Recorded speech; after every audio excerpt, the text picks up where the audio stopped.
Good evening, members, members of the public and the public gallery. Before we commence the meeting, can I just draw your attention to the screen behind me and the fire regulations? Also, please can you ensure your mobile phones are switched to silent or off? And as it's a public meeting, can I ask councillors to make sure they speak into the microphone? Members of the public, I'd like to say that as a committee, we understand that the matter under consideration tonight is an emotive one. This is a meeting held in public. It's not a public meeting. Therefore, please be respectful of those around you in the public gallery and refrain from any booing, cheering, or any other demonstration. Tonight's application is a public speaking item, and those of you who are nominated to speak in support or objection are given 5 minutes each to do so after the planning officer's presentation. So let's move on to the main items of business. The minutes of the meeting, which took place on the 14th of July, have been laid on the table for the last 30 minutes. Are you content I sign these as a correct record of that meeting? Thank you. 2. Apologies for absence. Have there been any apologies, Fiona, please? Thank you, Chairman. We've had apologies from Councillors Christian Hesse and Stephen Mulliner, and we have Councillors Jim Edwards and David Round substituting this evening. Thank you. Thank you very much. Declarations of interest. Members, any interest to declare before the meeting? I hadn't received any, but Councillor Frost. Councillor Frost. It's the usual one. Thank you very much, Chairman. I am a member of Farnham Town Council, but did not attend the planning meeting and have made no comment on this application. Thank you very much. Councillor Story. Thank you. This is a non-pecuniary interest. Simply that as ward member for Badshot Lee, I work very closely with one of the Farnham Town councillors who also represents Badshot Lee, and he is a neighbour of this site. So I just want to get ahead of any possible comments. Thank you for that. Councillor Rowan. I should just mention also that I'm a member of Haslemere Town Council and do attend the planning meetings, although of course in practice they don't consider anything like this out of area. Thank you very much indeed.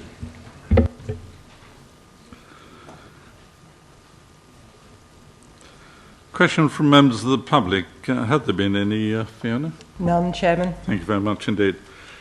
Let's move on to item 5, the application WA 2014/2113, outline application for the erection of 71 residential dwellings, including access and associated car parking at the land at the west of St George's Road, Farnham.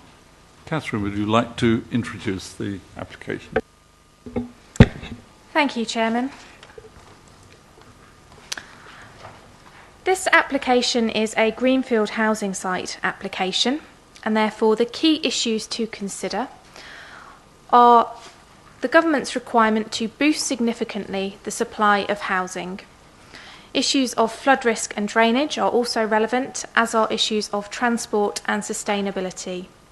The site is within the countryside beyond the Greenbelt and the strategic gap, and it is also within 5 kilometres of the Thames Basin Heath SPA.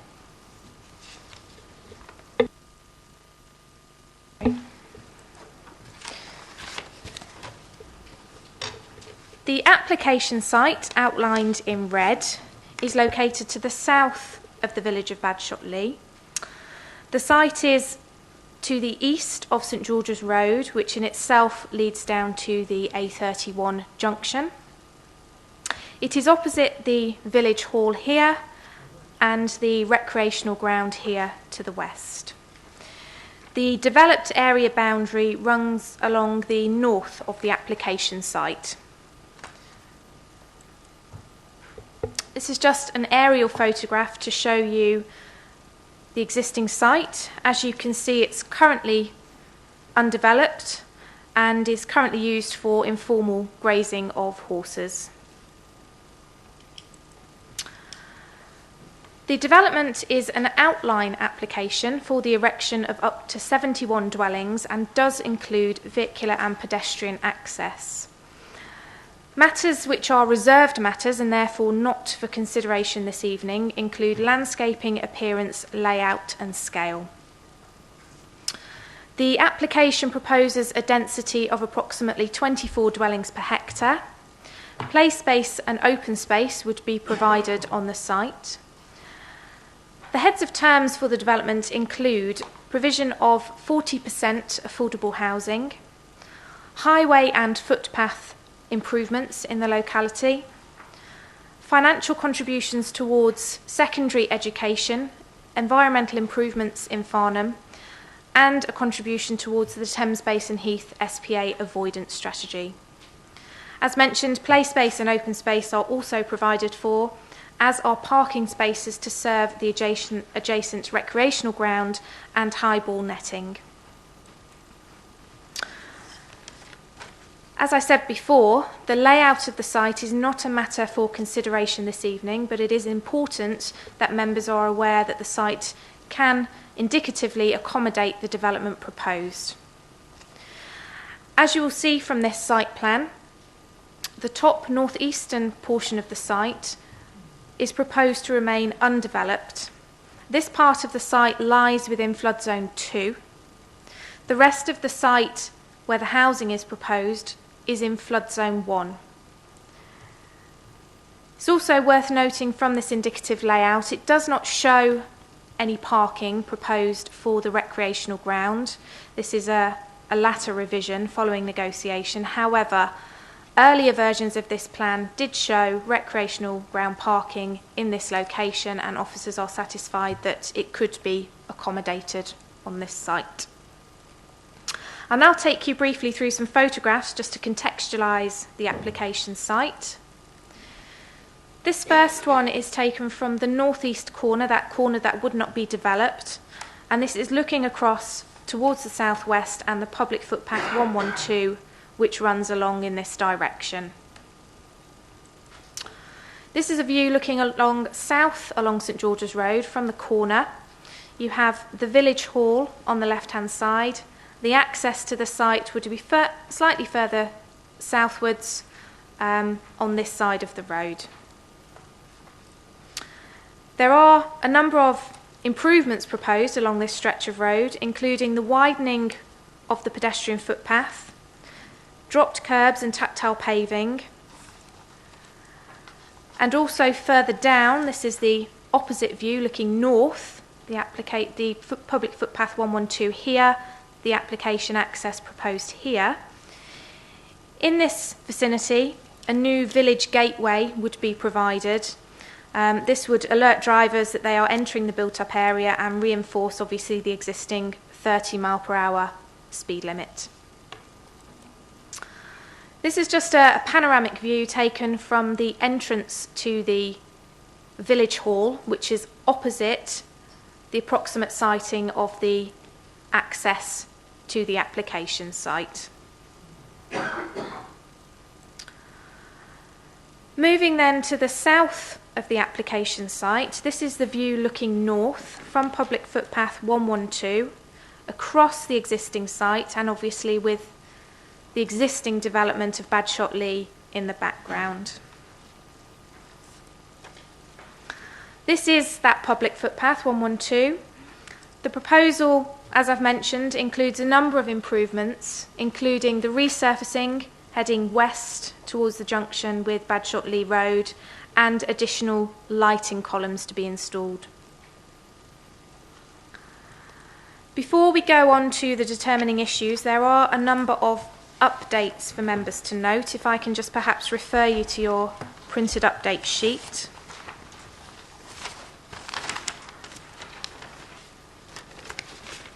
Firstly, you'll note that there is an update regarding the status of Policy C2 and the weight to be attached to it. There have been two recent court judgments, the Wenman judgment and the Crane judgment, both of which commented on the weight to be given to a policy that is out of date. The key paragraph for you to note is that this judgment clarifies that the Council can still apply Policy C2 with regards to its environmental protection, but must accept that the policy is out of date. Therefore, in accordance with the NPPF, the weight to be given to out-of-date policies will often be considerably less than the weight given to policies which provide fully for identified housing needs. Secondly, at the bottom of page 1 of your update sheet, in response to local views, the applicant has indicated a willingness to provide up to 15 parking spaces on the site to serve the recreational ground. Such parking and its long-term management and maintenance would fall within the remit of the proposed management company for the site, and therefore this would be something that would be captured in the legal agreement. Similarly, it's proposed to include some ball stop netting along the western boundary of the site, adjacent to the recreational ground. Again, this would be managed by the proposed management company and would need to be included in the legal agreement. However, on both those items, it is for the committee to decide on whether to accept them as part of this proposed development. If I could just ask you to turn the page to page 2. You'll note that there have been confirmation of the request for contributions towards environmental improvements and secondary education. Again, these would all be captured in the Section 106 agreement.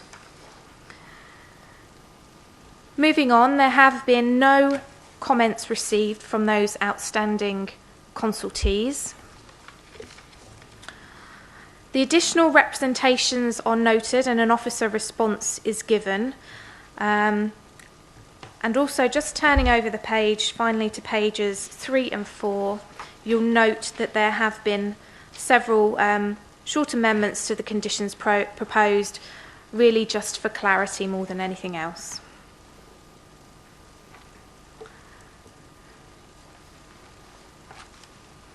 We could move back then to the key determining issues to be considered this evening.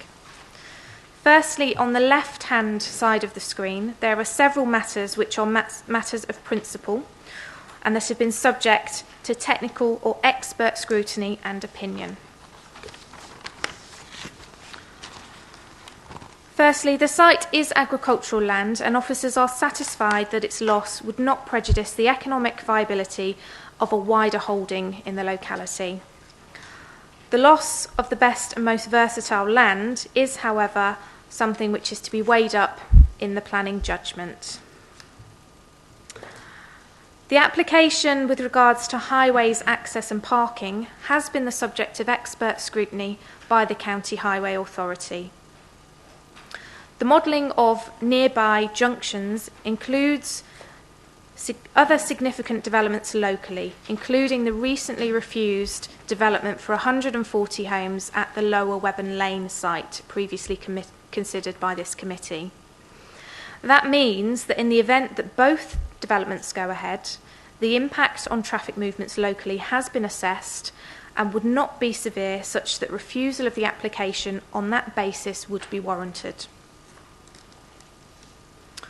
Moving on to flooding, which has also been the matter of expert scrutiny. As discussed, the site is partly within Flood Zone 2, and therefore, in order for it to be acceptable, it must be demonstrated that the site is sequentially preferable to others which are at a lower risk of flooding. The assessment of other sites considered in the locality is set out on pages 35 to 49 of your agenda report. The assessment has been carried out in accordance with the guidance the Council has received from Council, and it is concluded that the site is sequentially preferable to deliver this development. Officers are also satisfied that the site is acceptable in terms of surface water and groundwater flooding, subject to the conditions which are set out therein. Moving on then to matters where members are being asked to exercise their planning judgment. As was previously acknowledged, significantly less weight can be attached to Policy C2 and its landscape protection in light of the 5-year housing land supply position. Members will also note the site is located within the strategic gap. However, the site is, in the view of officers, well related to the development that already exists and is close to the amenities of the village. For the reasons set out in the agenda report and on your update sheet, the recommendation of officers is that, subject to the completion of a Section 106 agreement to secure appropriate contributions in respect of the Thames Basin Heath avoidance strategy, 40% affordable housing, infrastructure contributions towards off-site highway improvements, secondary education and environmental improvements, off-site highway works and the setting up of a management company for play spaces, open spaces, SUDs, public parking for the recreational ground and ball stop netting, the conditions as set out in the agenda and amended thereon, that permission be granted. Thank you, Chairman. Thank you very much, Catherine. Now we move on to public speaking. I believe it's been explained to you, so I ask first of all Mr. Cliff Watts to do. You have 5 minutes, sir, from the time you start speaking.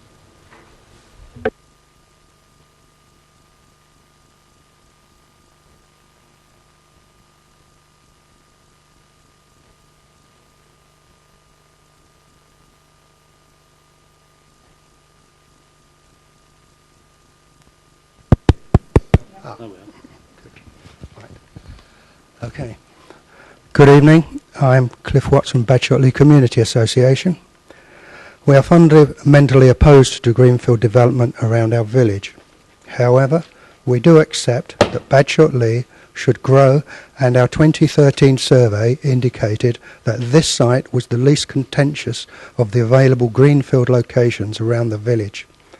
As this application has a very high probability of being successful, it becomes extremely important to recognise its strategically important location and what it must and must not do to our community.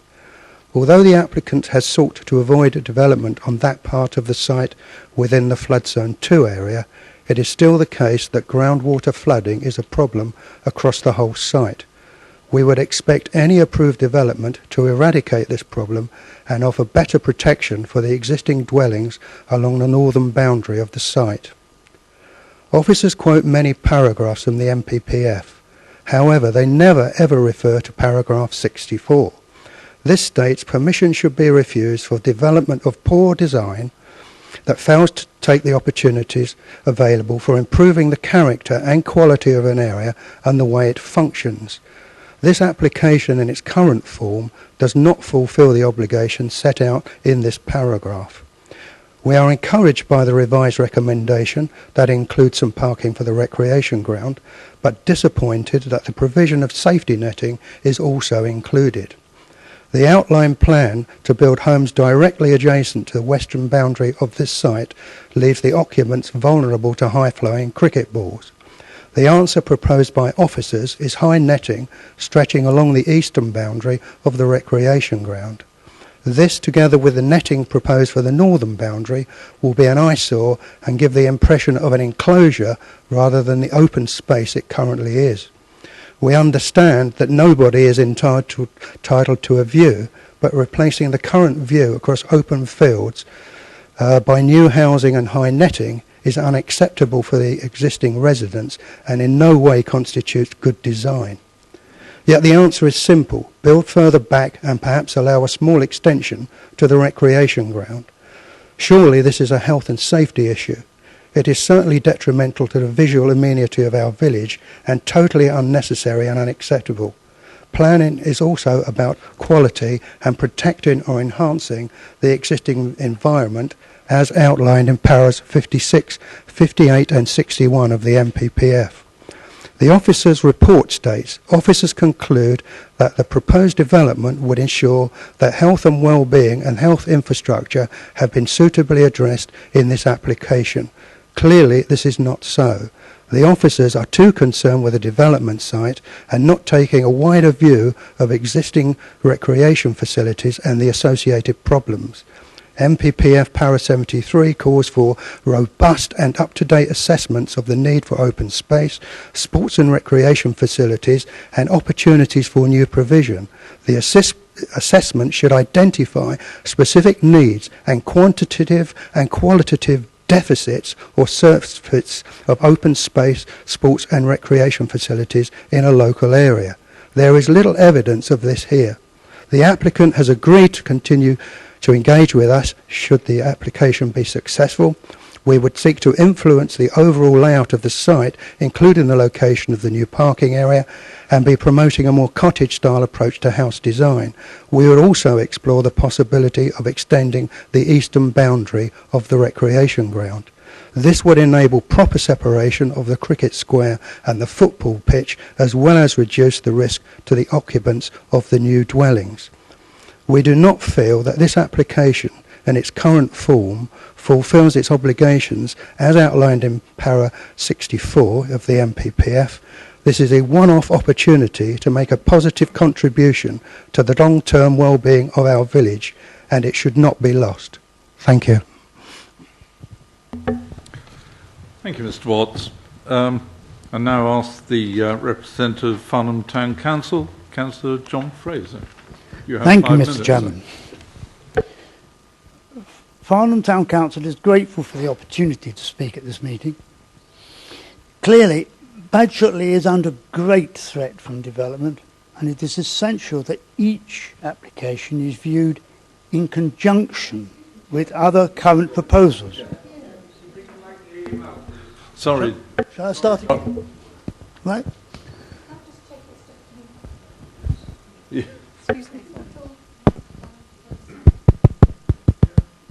Hello? It's not a very good idea. No. It's much better down there. Hold it very close to Right. Shall I start again, Mr. Chairman? Will you zero my... Please do, yes. Yeah. But if you can hold the microphone a little closer. A little closer. Yes. Perfect. It is essential that each application is viewed in conjunction with other current proposals. The applicants for this site could work to provide an on-site SANG in conjunction with adjoining landowners, but no effort has been made to deliver a strategic approach to SANG in Badgeshotley. The current SANG provision at Farnham Park will be seriously diminished should this application be granted, and no further brownfield development would then be able to proceed in Farnham Town as a result. This would include the Woolmead, which is included in Waverley's calculation of sites within settlements.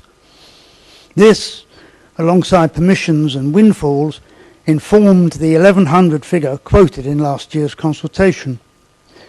The consequent inability to develop brownfield sites within settlements will put further pressure on greenfield sites in the rest of the borough in order to meet the 5-year housing land supply. Additionally, and most importantly, the Badgeshotley Community Association has taken part in consultations with the developers, with Waverley Borough and Farnham Town Council in the formulation of the proposals. The Community Association also conducted a survey to establish the views of local residents. The residents of Badgeshotley are not seeking to refuse all development in their village. They are providing their views in order that housing need is met on appropriate sites. Although this site is considered suitable for development in principle, the applicant has failed to demonstrate how the views of residents and local infrastructure needs have been taken into consideration. Whilst the Town Council acknowledges the applicant's level of engagement, it is, however, disappointed that much of the feedback received seems to have made no difference to the plan submitted. Careful consideration should be given with regard to this site's strategic importance in relation to the adjacent recreation ground.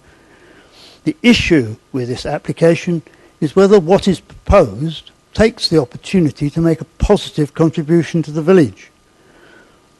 Notwithstanding the fact that the needs of the community are not being met, the layout of the development on this site should respect the gradual change from open countryside to the village centre. We hope that the applicant can explain, perhaps this evening, how they plan to positively contribute to the needs of the village, its current and new residents. Thank you, Mr. Chairman. I'll leave you with 2 minutes credit. Thank you very much, Councillor Fraser. So now we'll move to the supporters, Mr. Chris Posgate and Mr. Ray Stedman. Members, thank you for the opportunity to speak in support of this application.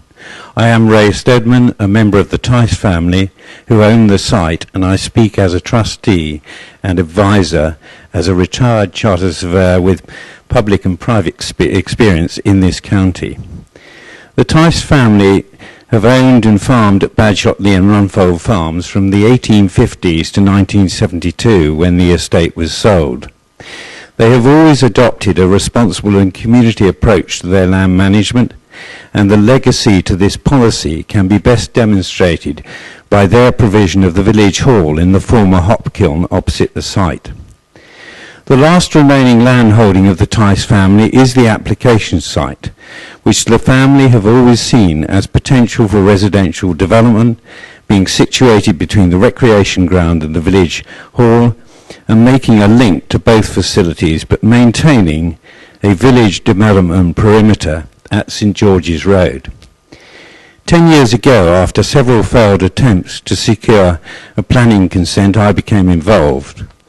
We have ourselves promoted the site through the local plan process, which has met with accord from both Badgeshotley Village Association and the Farnham Neighbourhood Plan, and I believe also your authority. However, with the withdrawal of the core strategy in October 2013, we had many approaches from developers seeking to use the time void thus created to promote the site via a planning application. We decided that Divine Homes plc, being a smaller Surrey-based company, were the developer we could work with to provide a scheme that would uphold the ideals of the owners to provide a development that the village and the Tice family could be proud of in selling the last of their land holding. I now pass you to Chris Posgate, MD of Divine Homes. Chair, members of the committee, thank you for the opportunity to address you. In preparing our application, we have held a number of meetings with the Badgeshotley Community Association. We feel our application offers strong benefits to the community through infrastructure upgrades, the provision of 40% on-site affordable housing, and upgrading of the footpath network, as well as much needed village housing for young couples and families. Obviously, if our application is approved, we will continue to work with the Community Association through the Reserve Matters process. We believe that one of the most important aspects is the context of localism. The site is proposed to be included within the settlement boundary of Badgeshotley in the draft Farnham Neighbourhood Plan. Although not yet submitted to Waverley Borough Council, the plan has been consulted on. In fact, the residents' survey that guided the neighbourhood plan rated the site as most favoured if greenfield land needed to be released. The low level of objections to the application reinforces this. The site is adjacent to the development boundary of Badgeshotley and represents a natural extension to the village. The relationship between the site and the existing footpath network means it is within walking distance of local services in the village. Upgrade to the existing footpaths 112 and 109 will benefit the existing community and encourage increased use of the Kiln Village Hall, a facility we know the village is very proud of. Approximately 2 acres of open space on the development will also be a valuable additional recreational area available to the wider community, as well as being of ecological benefit. The development will provide 40% affordable housing, 28 homes. The housing mix of both affordable and market housing is in line with the Council's policy and reflects the wider need for smaller dwellings in the borough. No objection has been raised from any of the statutory consultees. A detailed flood risk assessment, which has been approved by the Council's external consultant, has been prepared And by controlling the surface water runoff through the use of sustainable drainage systems, we will be able to prevent the uncontrolled discharge of surface water from the site, as happens occasionally at present. The Council has confirmed there is capacity within the Farnham Park SANG, and we therefore ask you to follow your officer's recommendation and approve this application. Thank you. Thank you, gentlemen. Members, it's now open to you. Councillor Story. Thank you, Mr. Chairman. Well, here we are again with Badshot Lee. Members of this committee must be almost as familiar with Badshot Lee as the residents. This is the third application in the space of just about 2 months, and nothing has changed in Badshot Lee, particularly since we started the discussions a couple of months ago. There still is no space at the school, there still is no shop, there still is no doctor's surgery, and so on. The thing which this site has, which the previous sites has not had, is the support of the community association in terms of its location. This was the site which was considered to be the best of those available in the village, and I think we need to take due note of that. I would also remind members that a previous application for a site near this one was refused by the council and defeated at appeal, but the defeat was on the fact that the site was isolated from the village, and that the other reasons were not supported by the inspectorate, and that does not apply to this site. So I somewhat grudgingly, because I don't particularly want to see great areas of development within Badshot Lee, would support the officer's recommendation in this case. However, I would like to remind everybody that after this, should it be accepted, there will be the details of the application and how the houses will be arranged and so on, and I will be looking very carefully to see that the things which have been mentioned by Mr. Watts particularly are taken well note of. Thank you. Thank you very much. Councillor Holder. Thank you, Chairman. I, together with other members of this committee, attended a site inspection on Friday after 2 days of substantial heavy rain. In fact, when I took my dog out to walk, before visiting the site, I wore gumboots and it was very wet underfoot. And I noticed that between the recreation ground and the application site there was a ditch which was only half full of water, and the recreation ground itself was very dry. So I'm rather assuming that the drainage is good already, and that the fact that the applicant has agreed to put in a sustainable drainage system on top of the existing system makes my fears that this is a flood risk almost minimal. So I would support the application. Thank you very much. Councillor Coburn.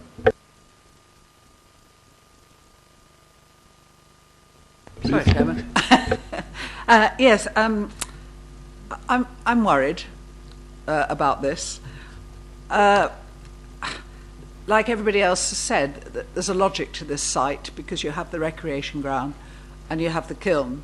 But as you come up from the south, you see green and you don't see anything harsh until you see the first cottages dotted. So I really do think that the devil is in the detail in this one. And I'm very worried about how we get the hard work of the community association and the other residents into the process on a really controlled basis later on. The community association, in fact all the residents of Badshot Lee, have really been exemplary when it's come to discussing development. I'm with them. I don't think we should be looking at greenfield development at this stage. I think we shouldn't be doing it. I think we should be looking at brownfield sites elsewhere. But given that we may have to use greenfield sites, I would like to think in the future, but I'm told now, then we have to get it right. And we have to get this particular site totally right. And you can only do that by working with the residents.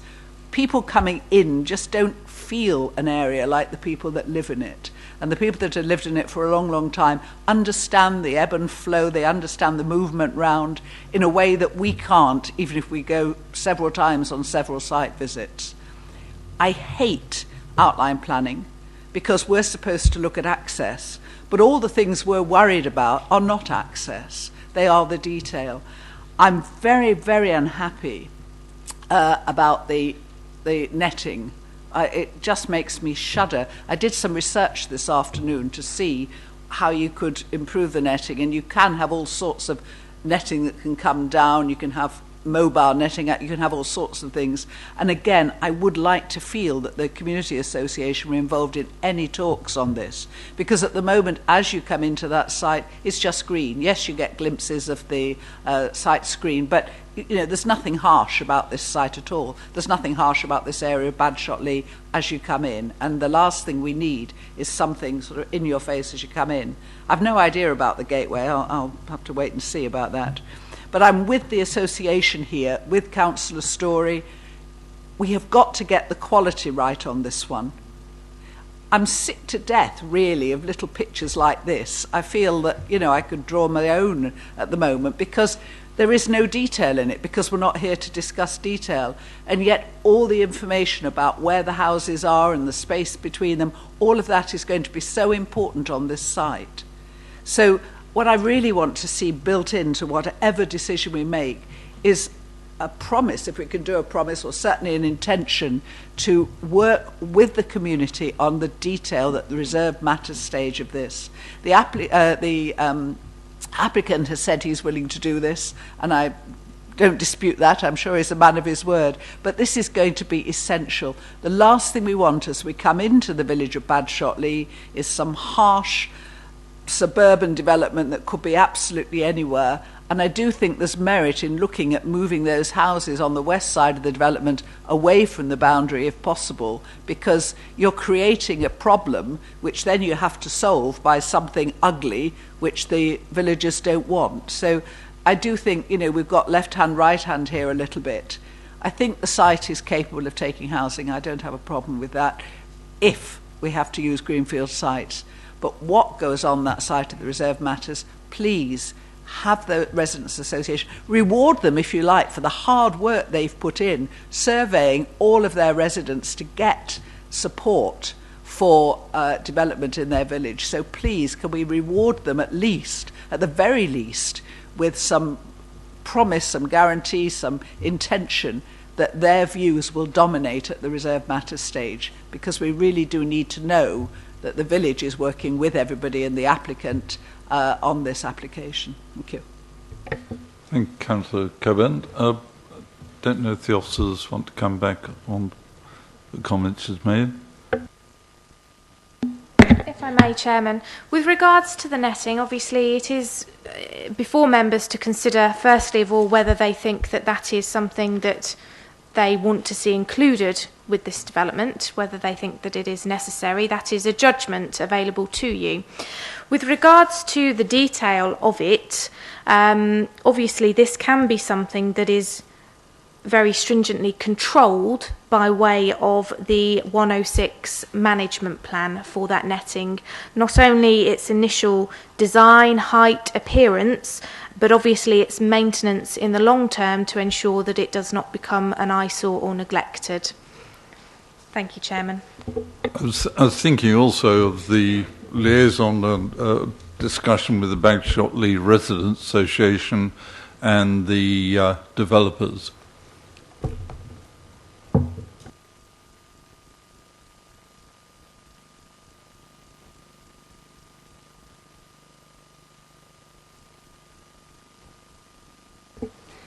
Sorry, thank you, Chair.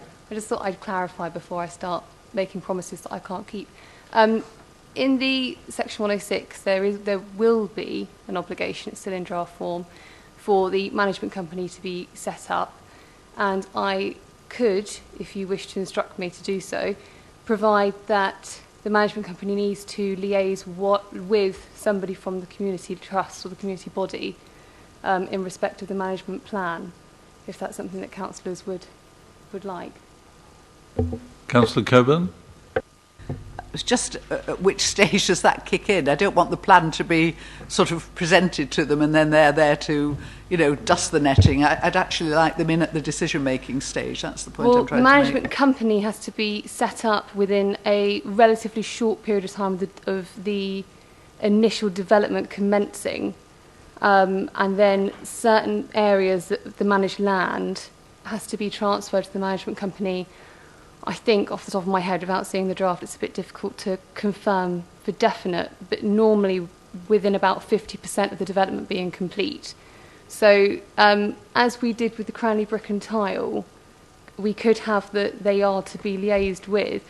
And actually, in the Cranley Brick and Tile Section 106, we also said that they would provide fairly regular updates to that group as well, so that they could make their comments known. I don't know if that would assist. Thanks, Joe. Councillor Coburn, I think I'll just come back one more. Yes, I mean, anything that would assist that would be superb. I'll just go back to Catherine's point about the netting. So I'm not quite sure how, if we decided we'd like to leave that out at this stage, how we would do that. Do we have to amend the recommendation? Just come in on the highball netting. I mean, what it does is present the management company with an ongoing financial burden. If the Residents' Association don't want it, I think it's down to us to make an amendment to the recommendation later on. Councillor Goodrich. Thank you, Mr. Chairman. There are two matters. I don't want to repeat what's already been said. I'm slightly not troubled, but the Town Council's views on the top of page 12, I'm not sure what they're getting at totally. They're complaining about changes to the original description do not seem to be reflected in the plans. Clearly they're not objecting, but somehow or other that they are feeling, I think the sands are shifting or something. And I assume that what they're concerned about, and I don't know whether the officers can comment, is more benefit for the village of Bagshot Lee rather than from, and the parking is obviously something that they are anxious to achieve. So far as the netting is concerned, it's difficult to know whether it should be included or not. I can understand the visual part of it, but has anybody got any evidence as to how good the cricket club are, as to whether the horses have been troubled with flying cricket balls in the past? Clearly, if it is a likely, I'm sure they're a very good cricket club and have very good players, but I just wonder whether the position of the pitches ensure that cricket balls come this way, and if so, how often? Because it seems to me I need to know whether this is a bad risk for the residents who are going to be on the western boundary of the site, as to whether a netting is necessary or not. Thank you. Thank you. Councillor Story, you want to come back? Yeah, I just wanted to comment on that last point, that certainly the residents on the western boundary of the recreation ground have had several windows broken before the netting was installed on that side. Catherine. Chairman, thank you. Perhaps if I can just clarify for you, Councillor Goodrich. I can't comment on the playing abilities of the cricket team, but certainly in earlier versions of this indicative layout, there has been discussion about providing the existing tennis courts on the recreational ground within this development site on the open space. However, for numerous reasons, the Council's Leisure Department didn't want to see that happen. I understand the lease has just been renewed on the existing tennis courts and they have been upgraded in their current location. And additionally, I think an earlier version did perhaps show the parking for the recreational space in that position. So I think they are perhaps the changes that are referred to in the Town Council's comments. Just one more point on the netting. Obviously, this would be something which would be covered in the 106 agreement. In order to make that decision, you must be satisfied that it is reasonable and necessary in accordance with Regulation 123. If members believe that's not the case, then obviously there would be no justification for the netting in any case. I think I'll leave it at there, Chairman. Thank you. Thank you, Catherine. Councillor Edwards. Thank you, Chairman. I'd just like some assurances on the business adjoining this site, particularly the nursery, which I know has been, which I believe in the past has been the subject of a planning application, whether this application would set a precedent for the nursery, as there is a successful, quite successful Poppy's tea room there, which I frequent occasionally and is very good. To all members, if you haven't visited it, it's worth going. With regard to sang availability, this is going to be a major problem for us here, and I am concerned that the sang is being used up very quickly indeed, and we really need to address this problem. With regard to affordable homes, do they go to locally based residents before they go onto the open market, or is it just on the open market? And finally, could I ask the developers, if you get approval, please, no three-storey homes, please, because it's a countryside site, and we really need to keep it as low as we possibly can. Thank you. Just thinking of your comments, so this is an outline application for access, basically, but I think the officers are aware of your comments. I just wonder if Mrs. Sims wants to talk about SANGs at this. Thank you, Chairman. Probably the most helpful thing I can say to members tonight is, in judging this application on its merits, there is sufficient sang to accommodate this development, and you can be confident that if you were to grant permission, that your responsibilities under the habitats regulations would be discharged in that sense.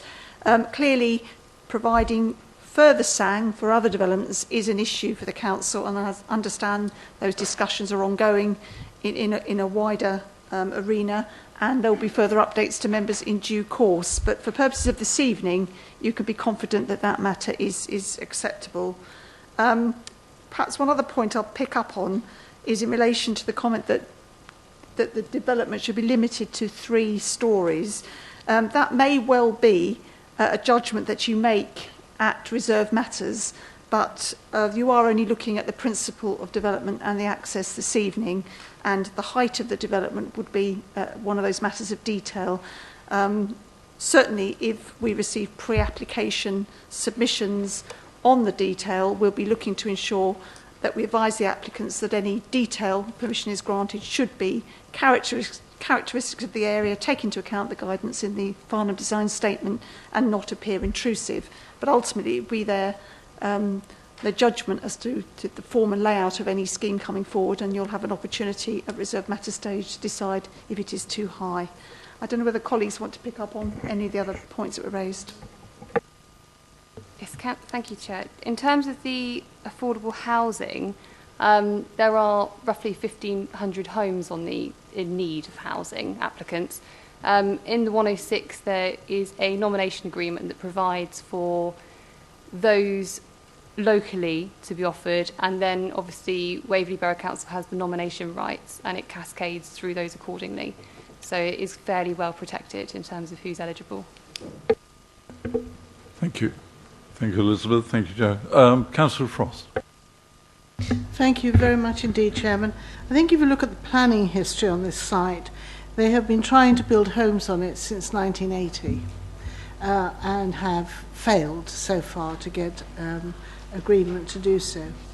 I think if we're talking about trying to improve and enhance the needs of the village, I do wonder why if you look at what the County Highway Authority is saying on page 11, why we are waiting until the 25th dwelling is occupied before we pay an index-linked sum of £75,000, which is to enhance the pedestrian facilities within the village.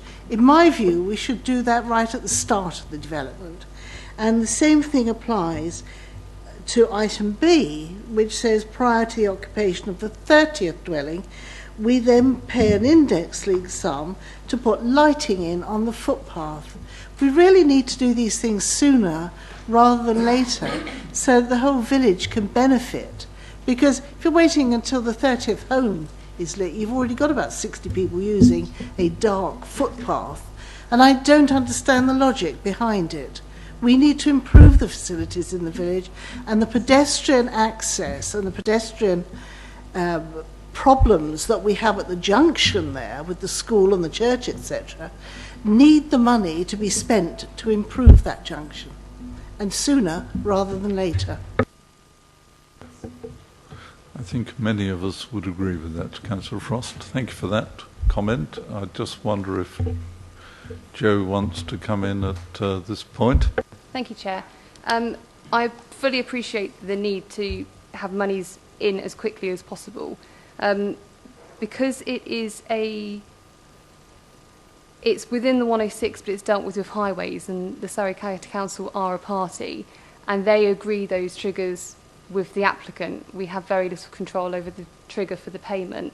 And I imagine that the reason the triggers are as they are is because the applicants probably put forward a case to have to essentially occupy, thereby sell some dwellings in order to be able to make those financial contributions. And we have very limited ability to change that, I'm afraid. Councillor Frost. I'm sorry, Chairman, may I come back? We are talking about developers, and we are talking about a total sum of £90,000 that will improve the village at the start of the development, and will get the villagers on everybody's side at the start of the development. Now, surely, although, when this came in, and Waverley was a party to what Surrey County Council were doing, they would have spotted this and said, well, why are we waiting this long to get these improvements done? Surely we can, if we are minded to grant this, surely we could do so, and also say at the same time that, and I agree with Councillor Edwards, I don't want to see 3-storey. I don't want to see windows in the roofs of these houses, making them 3-storey. But equally, I do want to see this, and there has to be some kind of mechanism where we can say we approve, if that's what we're going to do, this application, but we are concerned about, and therefore we want that to be rediscussed. Thank you for that. Councillor Story, did you want to come in on that at this point? Councillor Round. Thank you, Chairman. May I pick up at the first point that my friend Councillor Edwards mentioned? I was going to say myself, but so I will now. I wasn't sure if I could. I'm not sure, as a new councillor, if one is able to link in other areas of land that might be affected next. Because it did occur to me also that it is clear that if this is, it might be clear that if this development proceeds, that there'll be pressure on the land to the south, not just the garden centre. If I was the owner of that, I would be looking with pleasure on this. But one wonders if it might lead to creeping development all the way down to the south, to the A31. Is there a plan in Farnham that would prevent that? Is one allowed even to ask this question? Thank you.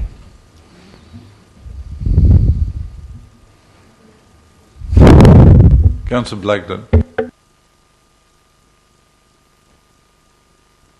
I've got two small points.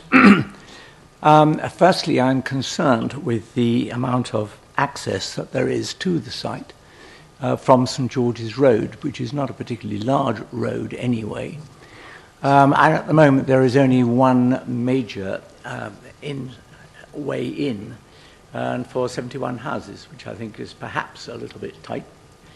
The other thing is that if any alteration is going to be made to that, to make sure there is slightly better access, it ought to be in the design phase, and therefore that's why I'm raising it as part of any suggested changes to design rather than anything else.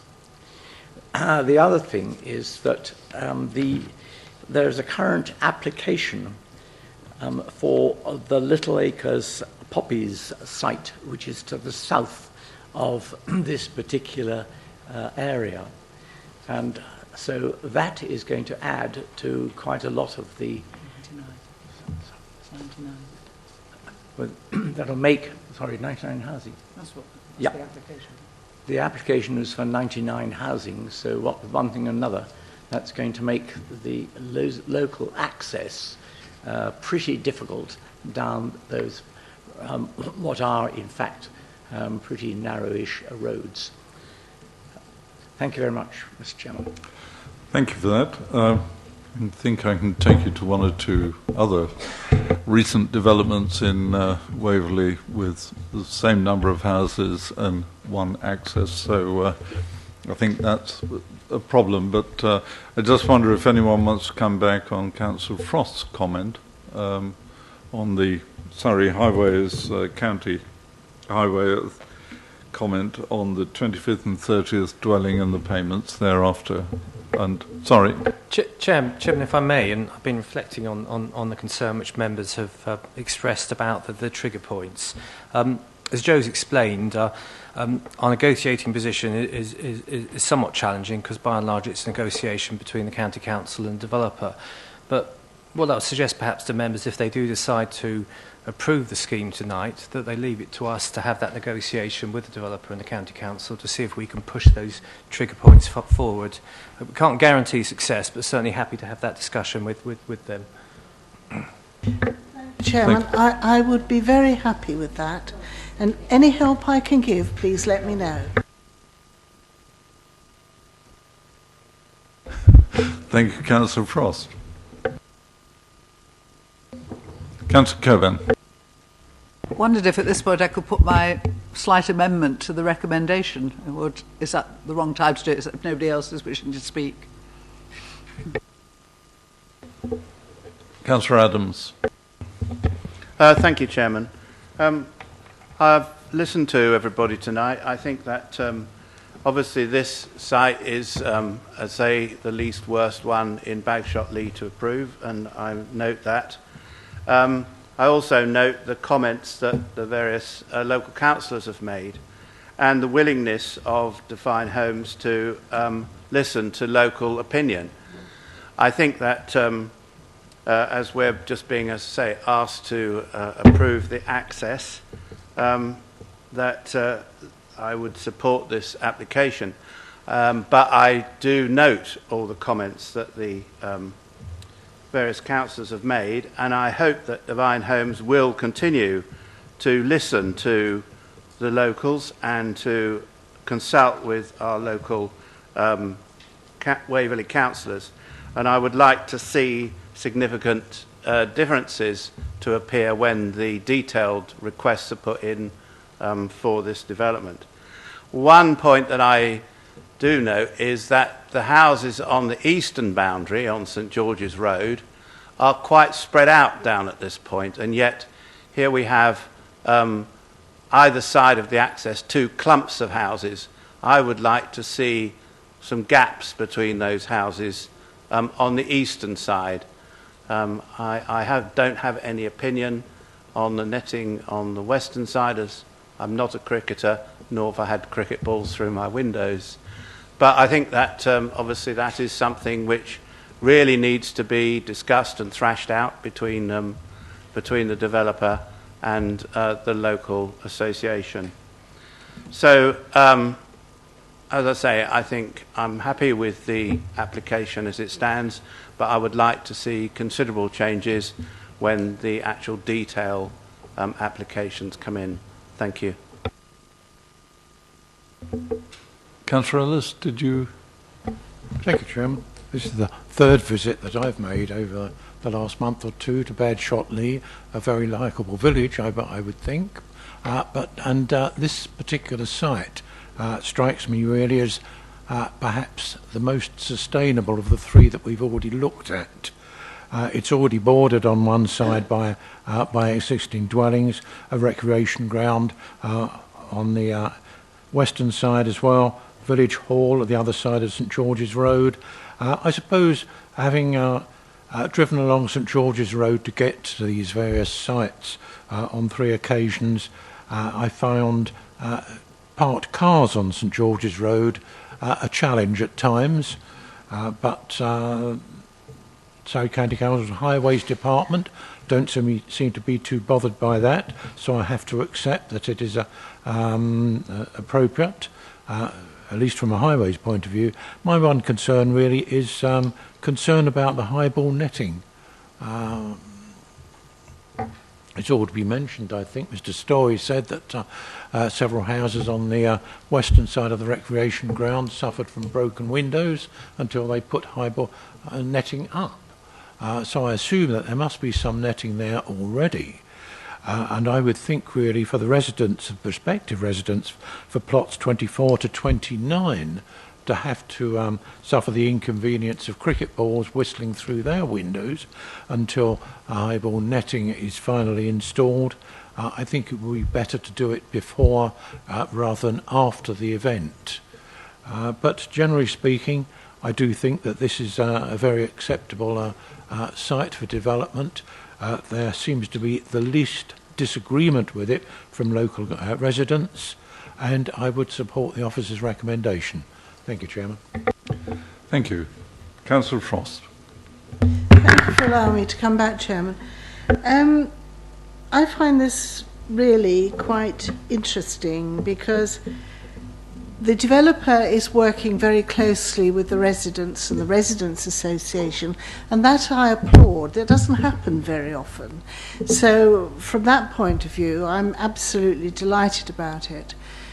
I was the councillor for Webburn and Badshot-Lee in the 1980s, and I can remember the residents who were around the recreation ground, which is by Badshot-Lee Road, actually lobbying Waverley Borough Council to have the netting put up because of the balls that were being lobbed, whether it was footballs or cricket balls being lobbed into their gardens.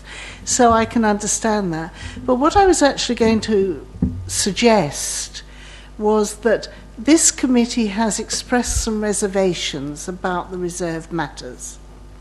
Because if we grant permission tonight, the reserved matters will go ahead. I think it would be very helpful, not only once they have talked with the residents, that in fact before they actually submit the reserved matters for approval, that we actually have some debate on them.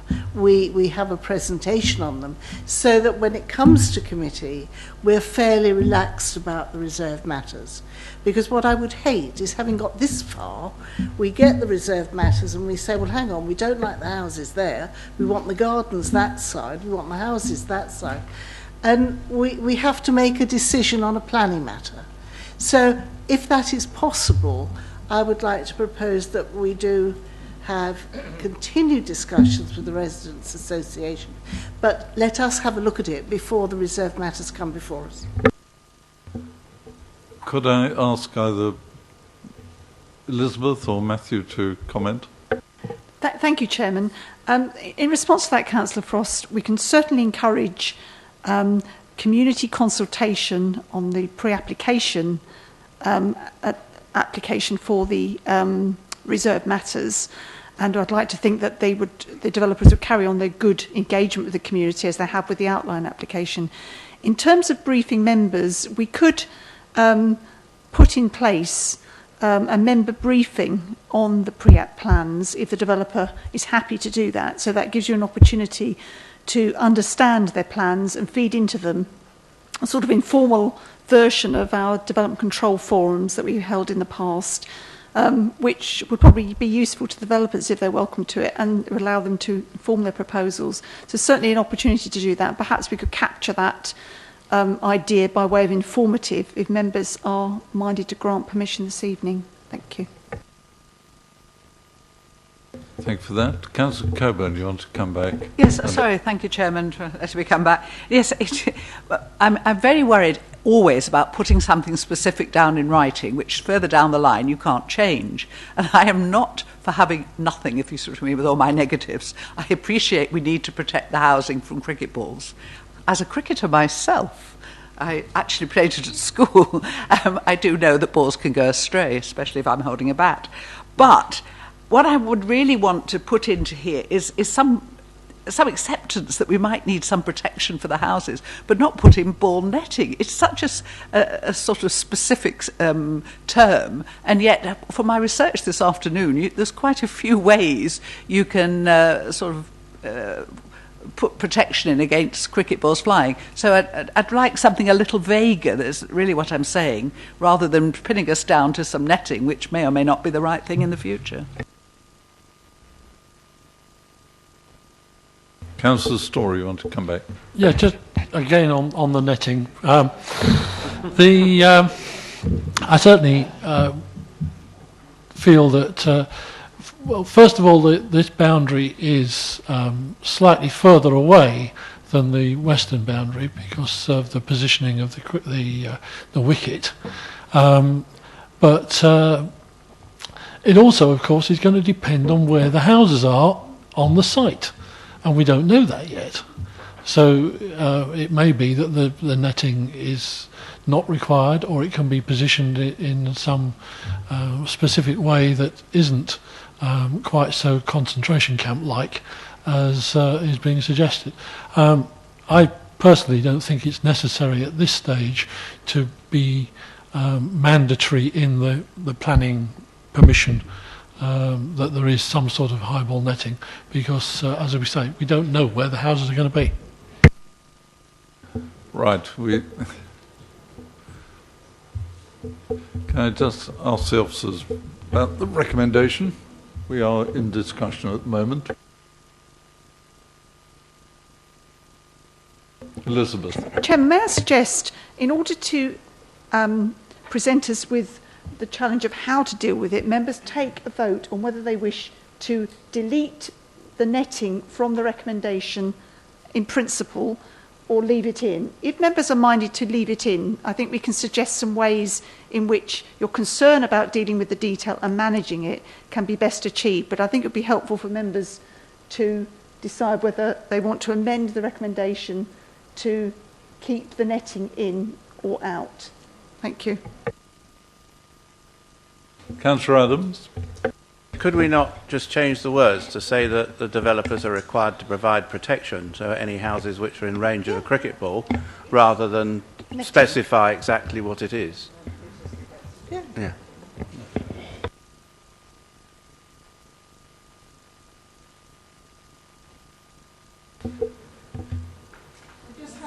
Yes, indeed. Are you happy to second? Thank you very much. We have an amendment then to the recommendation to remove the ball stop netting to some other words, to include protection.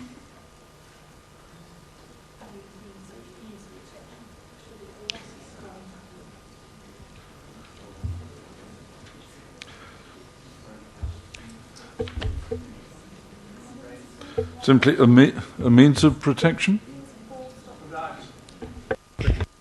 Sorry, Catherine. Chairman, if I may, means of ball stop protection?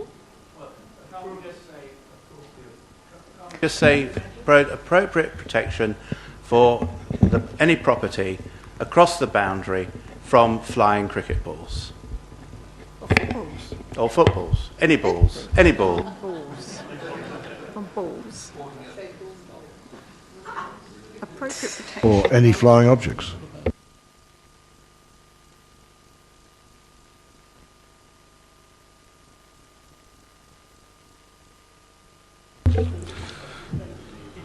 What is being proposed is the recommendation: a means of appropriate protection from any balls be provided.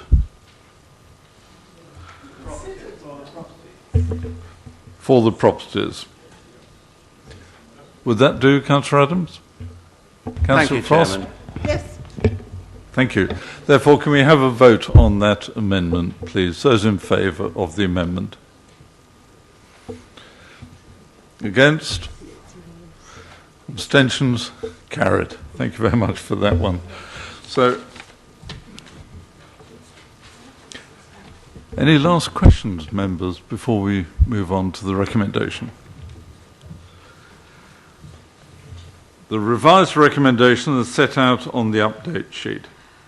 Subject to the completion of a 106 arrangement to secure appropriate contributions in respect to the Thames Basin Heath avoidance strategy, 40% affordable housing, infrastructure contributions towards off-site highway improvements, secondary education and environmental improvements, off-site highways works, and the setting up of a management company for play space, open place, SUDs, public parking for the recreation grounds, and a means of appropriate protection from any balls for the housing, and subject to conditions 1 to 2, 4 to 15, 17, 20 and 23, and amended conditions 3, 16, 18, 19 on the update sheet, and informatives 1 to 17, and subject to consideration of any further consultation responses received by 5 p.m. today, permission be granted. May I have those in favour of the recommendation? Please show. Those against? Abstentions? 1. Thank you. That's granted. Thank you, members. That completes the meeting.